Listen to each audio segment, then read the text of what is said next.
Abram a palavra do Senhor em Hebreus, capítulo 12. Vou ler do versículo 1 até o versículo de número 11. Portanto, nós também, pois que estamos rodeados de uma tão grande nuvem de testemunhas, deixemos todo o embaraço e o pecado que tão de perto nos rodeia e corramos com paciência a carreira que nos está proposta, olhando para Jesus, autor e consumador da fé, o qual, pelo gozo que lhe estava proposto, suportou a cruz, desprezando a afronta, e assentou-se à destra do trono de Deus.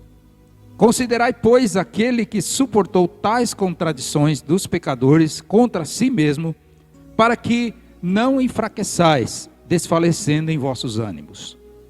Ainda não resististes até ao sangue, combatendo contra o pecado. E já vos esquecesse da exortação que argumenta convosco, como filhos. Filho meu, não desprezas a correção do Senhor, e não desmaies quando por ele fores repreendido. Porque o Senhor corrige o que ama, e açoita a qualquer que recebe por filho.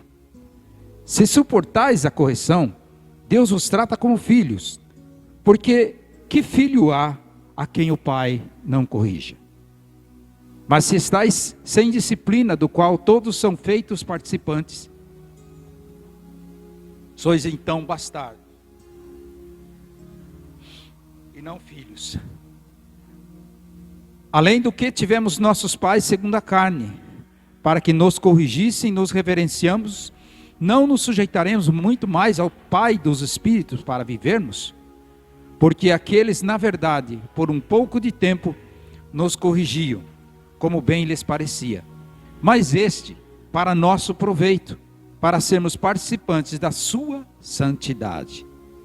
E na verdade, toda correção, ao presente, não parece ser de gozo, senão de tristeza. Mas depois, produz um fruto pacífico, de justiça, nos exercitados por ela. Amém.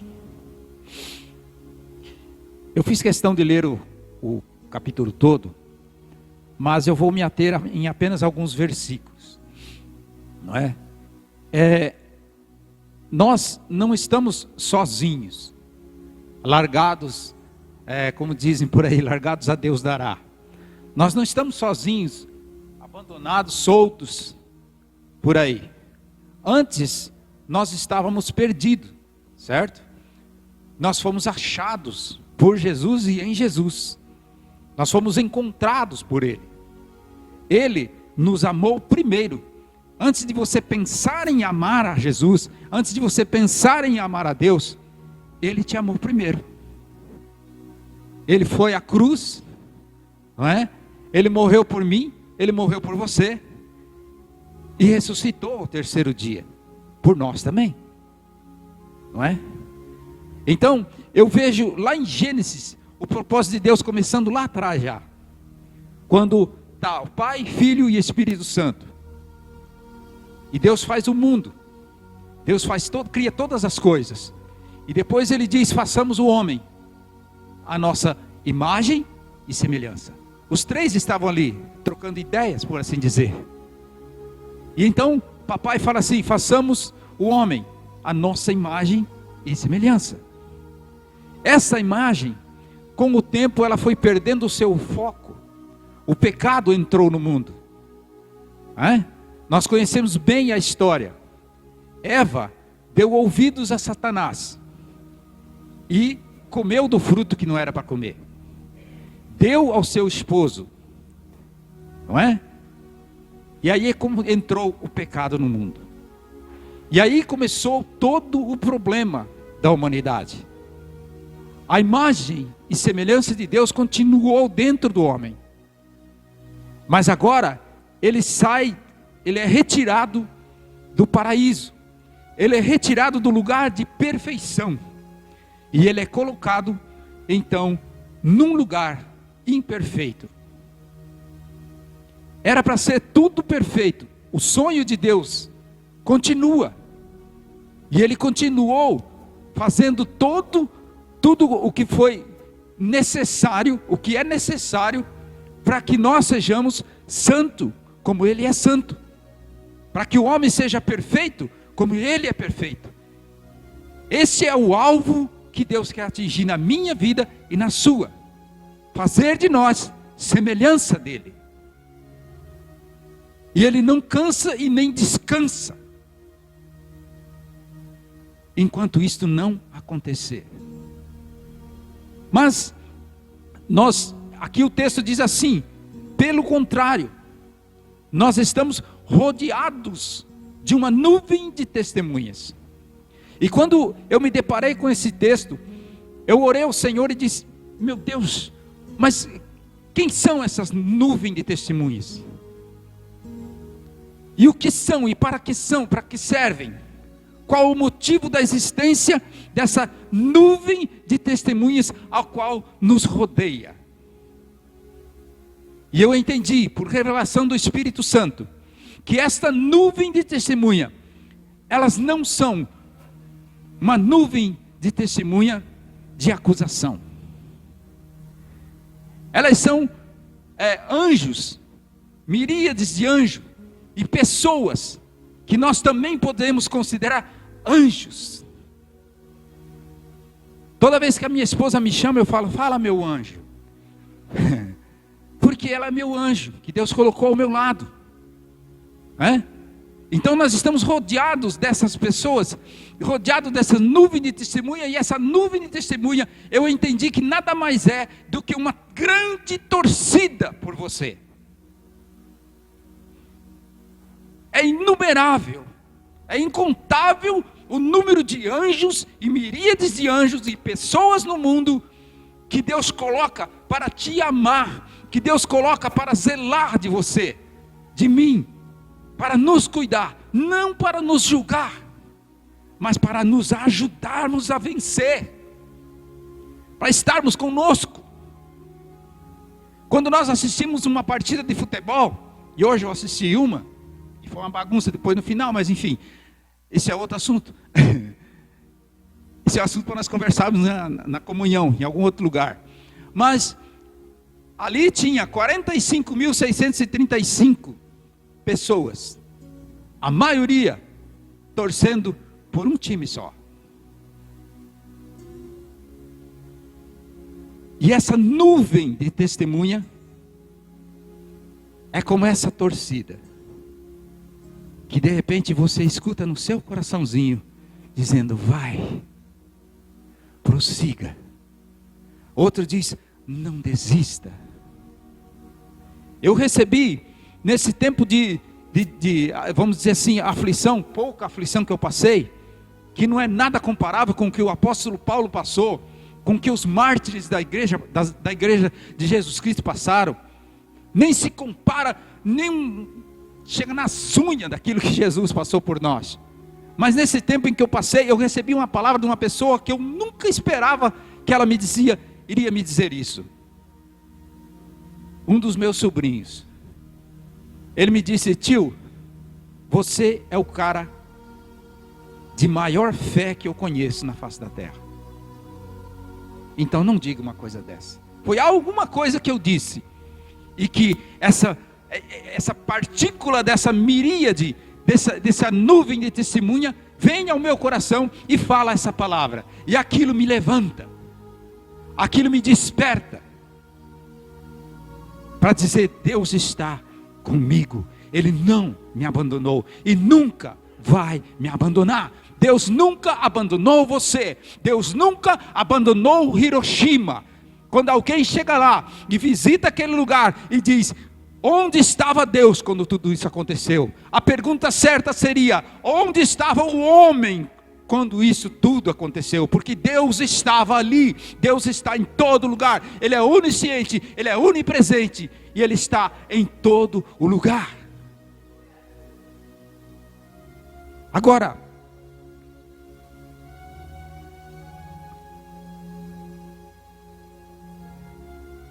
o nosso propósito tem que ser sempre vencer. E esse é o propósito dessa mensagem: te levar a vencer as tentações, vencer as provações. E a pergunta que vem agora é: como fazer então? Se você que está anotando, anote aí. Primeiro, deixemos todo embaraço. Olha o que diz o versículo de número 1. Deixemos todo embaraço. Então, tudo aquilo que te enrola, tudo aquilo que te deixa preocupado demais, não é? Não sei se vocês já assistiram alguns filmes assim, que como que é o nome dele? Indiana Jones.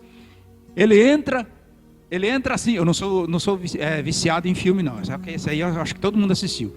Quando ele entra numa caverna assim, que ele dá de cara com aquele monte de teia de aranha, e aquelas teias de aranha enchem a cara dele assim, e ele vai, tira, né?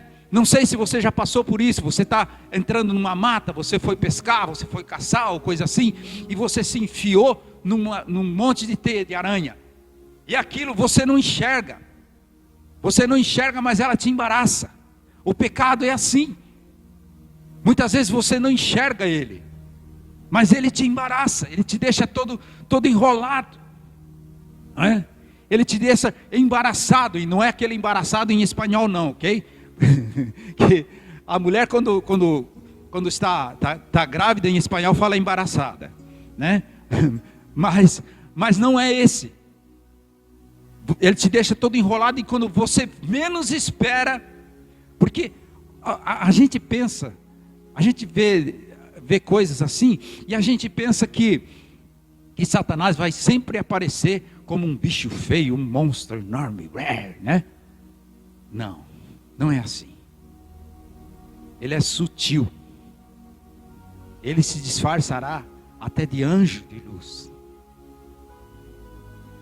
Ele usa o que tiver ao alcance dele para nos embaraçar. Mas esse embaraço, nós é que temos que deixar. O texto está dizendo que deixemos todo o embaraço. Tudo aquilo que tenta nos enrolar, tudo aquilo que tenta transformar a palavra de Deus em coisa que ela não é, isso é embaraço. Tudo aquilo que tenta disfarçar. Ah não, esse aqui não é tão ruim assim. Ah não, esse aqui Deus vai me perdoar se eu fizer isso. Ai Senhor, me perdoa, mas eu tenho que fazer isso. Isso é embaraço.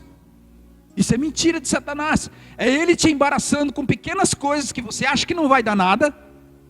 Eu ouvi alguém dizer que lá no cemitério está cheio de não vai dar nada. Está cheio de pessoas que falam: isso não vai dar nada, não vai dar nada. Deu. Sempre vai dar alguma coisa. O texto vem em segundo ponto, ele diz: deixemos o pecado. Gente, uma coisa que eu sempre falo para os jovens: jovem, o pecado não é algo para você tentar enfrentar. Eu estou enfrentando o pecado, eu estou enfrentando uma luta. Não, a Bíblia não fala que você tem que enfrentar o pecado, que você tem que dar de cara com ele, experimentar, ver se você é forte, se você consegue. Não, a Bíblia fala para você fugir, até mesmo da aparência do pecado. A Bíblia diz, fugir da aparência do pecado. Se a Bíblia está recomendando nós fugirmos da aparência do pecado, é porque o pecado vai nos enrolar. É porque nós não vamos conseguir vencer ele. Mas pastor, você está falando uma heresia agora, porque Jesus ele já venceu tudo isso. Sim, Jesus já venceu. Mas vamos parar com essa historinha de que uma vez salvo, sempre salvo. Não. Você tem que tomar cuidado. Nós temos que tomar cuidado, cuidar e fugir do pecado. Eu escutei um missionário contando uma certa feita que ele foi fazer uma ministração num país, uma campanha lá, e aí ele estava hospedado num hotel, e ele sentou no bar café, para tomar um café, e do lado dele sentou uma loira, que nem diz ele: imagina uma loira. Imaginou? Não imagina não, que você vai pecar. Mas sentou uma loira, alta, parecia uma atriz de cinema. E sentou ali do lado dele e começou com chaveco, conversinha. E aí ele citando justamente essa parte de fugir do pecado, fugir da aparência do pecado. Diz que essa mulher deu em cima dele o tempo todo. E ele fugiu, ele saiu correndo, literalmente, pelo corredor do hotel, entrou dentro do quarto dele, trancou a porta e... Consegui. Foi até engraçado o jeito dele contar. E parece piada mesmo. Mas é assim que o pecado se apresenta na vida do povo, na nossa vida. Se nós não fugirmos, se nós não deixarmos, é nós que temos que deixar. Vocês estão me entendendo o que eu estou falando? Alguém aqui está entendendo? Amém. Glória a Deus. Terceiro, corramos com paciência. Uma observação. Uma observação sobre fugir do pecado. Presta atenção nisso aqui. Ninguém peca ao ser tentado, mas todos pecam ao cair em tentação. E todos são tentados. Deixa eu repetir para você. Ninguém peca ao ser tentado, mas todos pecam ao cair em tentação. E todos são tentados. Todos. Amém? Corramos com paciência. O texto está nos dizendo: corramos com paciência, né? Deixemos todo o embaraço e o pecado que tão de perto nos rodeia e corramos com paciência. Corramos com paciência o quê? A carreira que nos está proposta. O que está proposto para você? O que foi proposto para o homem através de Jesus Cristo? A vida eterna. O apóstolo Paulo escreve: corri, combati o bom combate, venci a carreira. Quantos de nós, quando chegarmos lá, no finalzinho dos nossos tempos, neste lugar chamado terra, vamos poder afirmar isso? Combati o bom combate, venci a carreira. No Apocalipse está escrito que ao que vencer, será dado a coroa. Gente, é somente ao que vencer. Não é aquele meia boca, não. É ao que vencer. Quem vencer o pecado, quem vencer as tentações, quem vencer este mundo.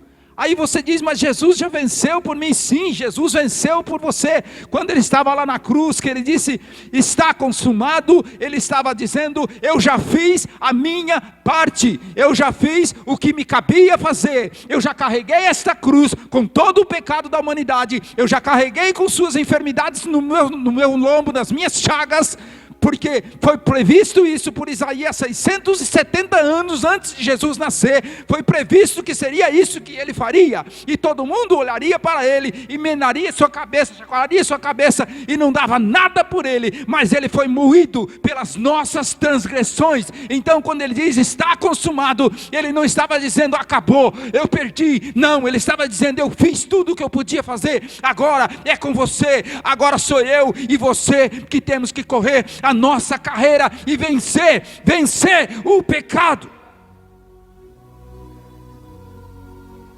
Existe até uma historinha que eu vou contar bem rapidinho, porque eu não consigo prender, ninguém consegue prender a atenção de um ser humano por mais que 20 minutos. Então eu vou contar essa historinha bem rápido. Diz que um homem, ele andava em cima do muro. E ele olhava para a esquerda, ele olhava para a direita, e ele ia para lá e vinha para cá em cima desse muro, e andava em cima desse muro. De repente, do lado direito, ele olhava pessoas lá embaixo desse muro, lá embaixo, pessoas. Tinha umas que estavam chorando, tinha outras que estavam de joelho orando, tinha outras que estavam chamando ele: vem, Deus te ama, o Senhor te ama, vem, desce do muro, jovem, desce do muro, Senhor, desce do muro. Aquelas pessoas gritavam e chamavam ele, e batiam em suas cabeças, em seus corações: não é possível que ele não vai descer desse muro, não é possível que ele não vai, venha. E ele olhava para o lado esquerdo, e lá ele via o capiroto. Sabe o capiroto, né? ele via Satanás e seus cupiches sentados numas cadeiras cadeira diária, olhando para o nada, quietos ali, bem tranquilo.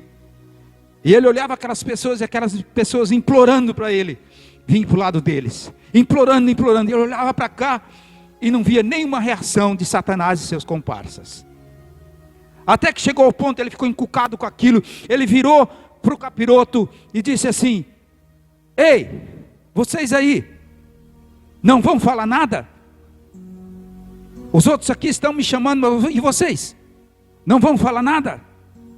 Nenhuma ação da parte de vocês? E Satanás levanta sua cabeça e olha para ele e diz assim: seu trouxa, o muro é meu. Vocês entenderam? Muitas vezes nós estamos na nossa caminhada, estamos em cima do muro, e não decidimos o que realmente nós queremos com Deus. E o pecado nos prende em cima desse muro. Assim como Jesus já fez a parte dele. Não pense que Satanás não trabalha. Essa pequena parábola que foi contada aqui, não é porque Satanás não trabalha. Trabalha sim. Ele trabalha para te tirar do caminho. Ele trabalha para te travar no pecado. Mas Jesus, ele diz assim: eu vim para lhe dar vida, e vida com abundância. Aleluia. Quarto e último ponto: olhar para Jesus. Olha o que diz, a maravilha que diz o versículo do número 2. Olhando para Jesus, autor e consumador da fé, o qual, pelo gozo que lhe estava proposto, suportou a cruz. Não olhe para outra coisa. Não olhe a circunstância. Não olhe a sua dificuldade em vencer. Não. Mas não tire seus olhos de Jesus. Em momento algum. Olhe somente para Jesus. Não olhe para os seus líderes. Eles são um exemplo para você. Eles vão te conduzir. Eles vão te conduzir na palavra de Deus, no caminho de Deus. Eles são apenas instrumentos. Mas aquele que é digno de receber toda a honra e toda a glória, aquele que suportou a cruz, esse sim, esse você tem que olhar firmemente para ele. O que acontece com uma pessoa que só olha para Jesus? Tem pessoas que você conversa com ela, não sai outra palavra da boca dela, não é? E a palavra de Deus diz que a boca fala daquilo que está no coração. E pessoas que só olham para Jesus, que esquecem as circunstâncias, só olham para Jesus, você conversa com elas e você não escuta outra palavra a não ser a palavra de Jesus. Jesus, Jesus, Deus. É isso que vai fazer eu e você vencer. Jesus, ele é o autor e consumador da fé. Quero te perguntar, aqui, neste livro, está escrito o nome do autor? Tem o Evangelho de Mateus, Marcos, Lucas e João. Foram eles que escreveram o Evangelho. Mas o apóstolo Paulo, escrevendo a Timóteo, diz que toda palavra é inspirada por Deus. O autor e consumador disto aqui é Jesus. Além de ele escrever a sua história, além de escrever a própria história, a história dele mesmo, ele é o autor e consumador. Ele escreveu a história e ele fez e faz a história acontecer. Ele é o alfa, ele é o ômega. E só ele é assim. Deixemos todo o embaraço, deixemos o pecado, corramos com paciência, não vamos olhar para outra coisa que não seja Jesus. E conclusão, Ele é o autor e consumador da nossa fé. Não pense que você tem fé porque você é mais inteligente que todo mundo. Não. Você tem fé porque Ele colocou a fé dentro de você. Amém? Consideremos então. Ele suportou as contradições dos pecadores. Quais contradições? Aquelas que eu já citei. Chegaram para ele, olharam para a cruz, olharam para ele e disseram: se você é o Filho de Deus, desce da cruz. Essas pessoas que entraram com essa contradição para Jesus, não imaginaram, não sabiam o que ele passou lá no Getsemane, quando ele orou: Pai, se for possível, passa de mim esse cálice. Quantas vezes de repente no seu quarto você orou: Pai, se for possível, passa de mim essa luta, eu não quero mais sofrer, tira de mim essa luta, tira de mim essa dor. Mas a pergunta mais forte, agora de repente vai doer um pouquinho, mas é necessário. Quantas vezes você disse: Pai, faça em mim a sua vontade? Feche apenas seus olhos. Deixe Deus sondar seu coração. Qual é a dificuldade que você está passando agora? Qual é o pecado que está te embaraçando? Qual o tipo de aranha que está construindo uma teia para te embaraçar? Coloque isso agora diante de Deus. Você, não eu. Eu faço aqui também, mas faça você aí. É 1 minuto apenas, e o livramento do Senhor virá sobre a sua vida. Deixe agora todo o embaraço. Sabe, tem pessoas que têm um pecadinho que parece um animalzinho de estimação, que de vez em quando ele tem que ir lá alimentar um pouquinho, cuidar, dar banho. Não. Não trate mais esse pecadinho, porque não existe pecadinho, pecado é pecado. Não trate mais isto como um bichinho de estimação.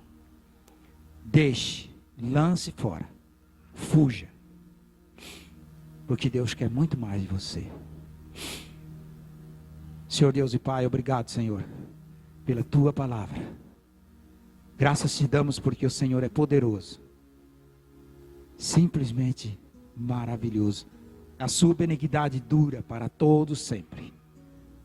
Senhor, eu quero colocar a minha vida e a vida dos meus amados aqui em tuas mãos, Senhor. Oh Deus, fortalece-nos cada dia mais nesta caminhada. O Senhor diz que neste mundo nós teríamos aflições, mas o Senhor afirma com toda certeza que o Senhor venceu. Nós queremos vencer contigo, Senhor.